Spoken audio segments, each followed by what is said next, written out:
Akhal-Teke horse. This horse doesn't just shine. It looks like it's made of liquid gold. The Akhal-Teke is famous for its incredible metallic coat, especially those stunning golden shades that seem to glow when sunlight hits them.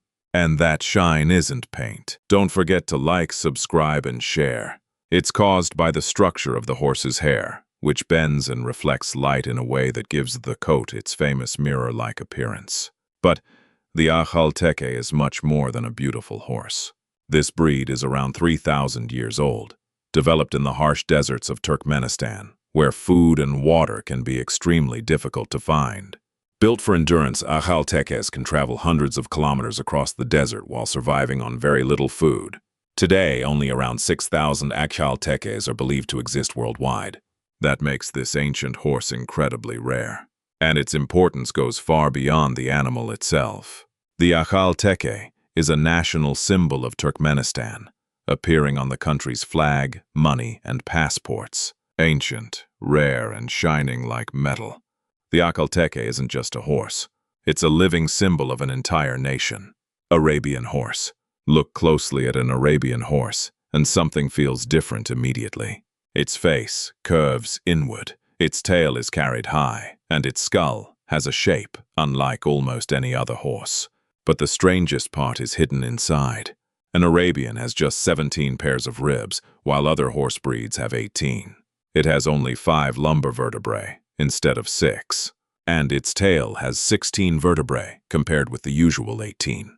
It's not simply a smaller horse. It's built with fewer bones. Around 3,000 years ago, Bedouin tribes developed these horses in the harsh desert, selecting them for incredible endurance. They could travel as far as 100 miles with almost no water.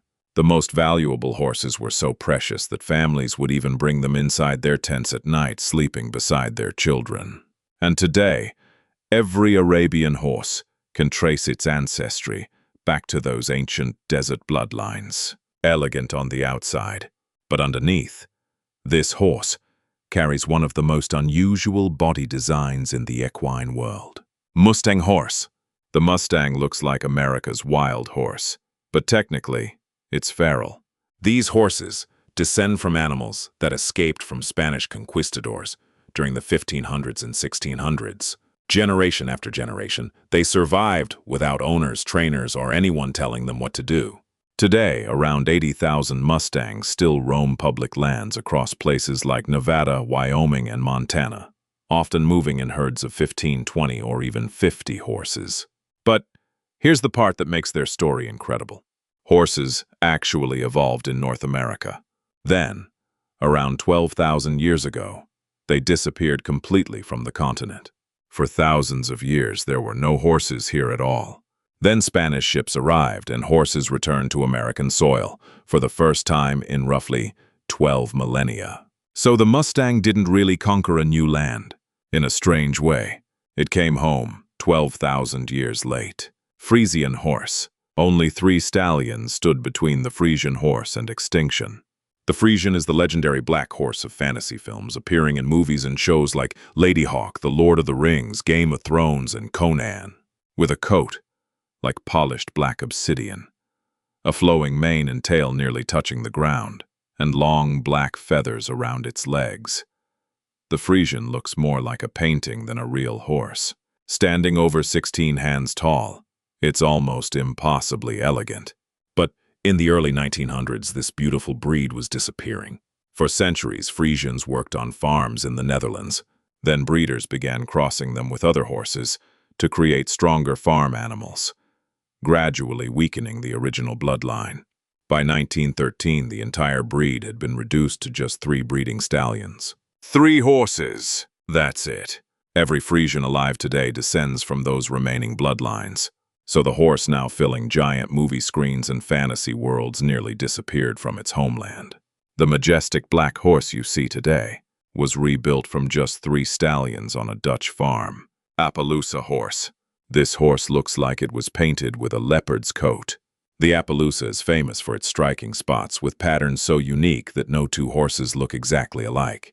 But this wasn't a European creation. The breed was developed on the high plateaus of what is now Idaho and Oregon by the Nez Perce people. For around 300 years, they carefully bred their horses, selecting for speed, strength, and distinctive traits. The Nez Perce became known as some of the finest horse breeders in North America. Then, in 1877, everything changed. The U.S. Army went to war with the Nez Perce over their land. When the conflict ended, the Army confiscated their horse herds. Some horses were sold. Some were killed. Most were scattered into bloodlines that disappeared. In that same year, the Nez Perce lost their land. And they lost their horses. The Appaloosa wasn't simply a horse breed that survived history. It was a breed that had to be rebuilt after nearly being erased. Clydesdale horse. This horse is so huge, its hoofprints can look like bear tracks. The Clydesdale was developed in the valley of the River Clyde, in Scotland, where this giant became one of Britain's greatest working horses. Standing around 18 hands tall and weighing up to 1,000 kilograms, it's basically a workhorse the size of a small car. Its most recognizable features are the long white feathers covering its legs, the white blaze on its face, and enormous hooves that can be wider than a dinner plate. And feeding one isn't cheap. A single Clydesdale can eat around 25 kilograms of hay every day. For roughly 200 years, these horses powered British farming, pulling plows, carts, and even heavy brewery wagons. Then came the tractor.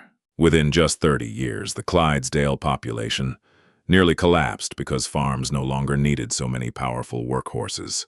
But something unexpected saved them. In 1933, the American beer company Budweiser put 8 Clydesdales on a wagon and drove them through New York City. The world didn't need them to pull plows anymore. It needed them to become a symbol. And that's how one of Scotland's greatest workhorses survived the age of machines. Thoroughbred horse. Almost every famous horse breed carries Arabian blood somewhere in its history. The Thoroughbred, Quarter Horse, Mustang, and Friesian all have Arabian influence. But the Thoroughbred story comes down to just 3 stallions. Between 1680 and 1729, 3 Arabian stallions arrived in England: the Byerly Turk, Darley Arabian, and Godolphin Arabian. Those 3 became the foundation of every thoroughbred alive today. Every Kentucky Derby winner, every Royal Ascot champion, and racehorses competing from Tokyo to Dubai trace their bloodlines back to them. But one stallion dominates the story. Around 95% of thoroughbreds alive today carry the male line of the Darley Arabian. One horse, one bloodline. 3 centuries later, its influence still runs through the racing world. Thoroughbreds can reach speeds of around 70 kilometers, with long legs, lightweight bones, huge lungs, and a heart weighing roughly 12 kilograms. They weren't built to last all day. They were bred for one explosive purpose: winning the first 30 seconds of a race.